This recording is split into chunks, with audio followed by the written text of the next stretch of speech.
Hi K12. So here is my interview lesson plan. For my visual arts, I decided to choose 10th grade, one of their standards, and the number is VA 912.C.11, and it states, integrate curiosity, range of interests, attentiveness, complexity, and artistic intention in the art making process. What I chose to do for this particular one is an art lesson based on James Audubon. He was an artist that documented a bunch of Florida history before there were cameras. So there was a bunch of painting and drawing and his interpretation of what was important that other people across the sea should know about. And that is the lesson for these kids. I want them to utilize art without video or cameras, to choose things in their environment that are important to them that they think other people should know about that don't necessarily see those things or have never seen those things, don't usually see them on a regular basis. So what they're going to do is they will be able to understand the visual documentation of environments, of course, before the cameras existed. They'll be able to discern what environment information is important to share, and how to share it in a visual composition. They will also be able, they'll be given a rubric so they know exactly what is required of them on their projects, what is required in the composition. I also give them examples of successful compositions so they know exactly kind of what they're aiming for. They'll need a set number of materials and require certain elements in their compositions, focusing on kind of specific environments around them, like things that are in their home or outside in their yards or in the cities that they live in, things that they want to share with other people.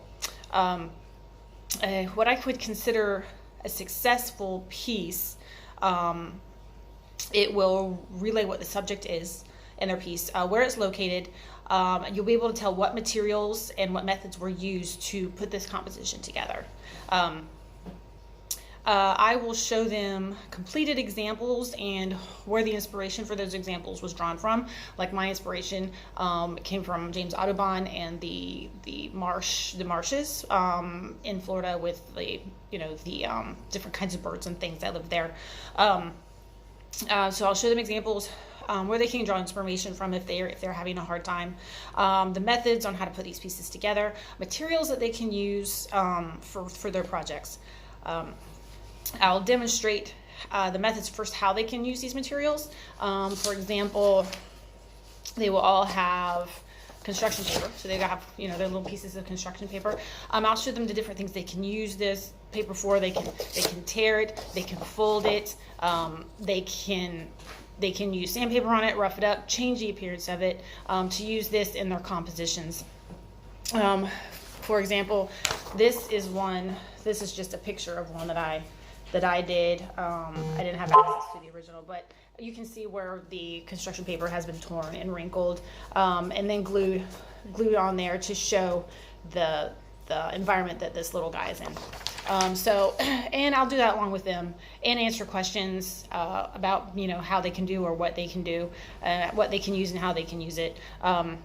So they'll all have their little glue sticks, and they'll have their little pencils and their erasers, so they can kind of draw stuff out if they want to, and they'll all have access to their watercolors. So if they choose to use this, I will demonstrate how they can use that in their composition if they want to. And they'll be online with me for a live session, so they can know the background, why we're doing this, all the options that they have, how the creative they can get with it. They can also use supplies in their own home, things that we didn't necessarily send them, things they have access to in their house if they just want to be out of the box and don't want to use all of this, the things that I sent them. The students, what they'll learn is how to be able to translate what they see in their own individual environments. That's important for them to share with other people in different ways, striking ways, ways that are, unusual and very interesting and draw people in and want to learn more about what's going on there. Students will be evaluated based on participation, which is very important, regardless of how artistic they are. Participation, effort, and enthusiasm. So you can participate and you can try really hard, and you can be enthusiastic and not necessarily be a great gifted artist and still make a good grade.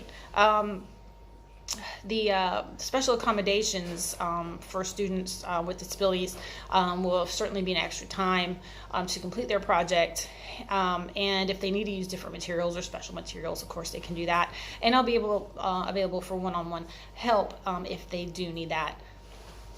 Of course, students always have access to Google for images if they need inspiration or references.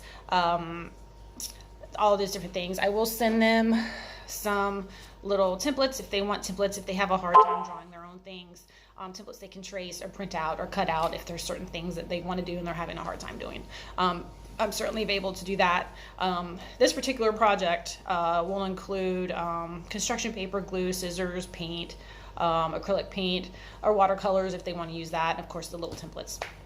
And whatever other art supplies they have access to at home, they choose to put some natural things in there, leaves and grass, of course they can do that. They can get as creative as they want with these projects. I encourage it very much so.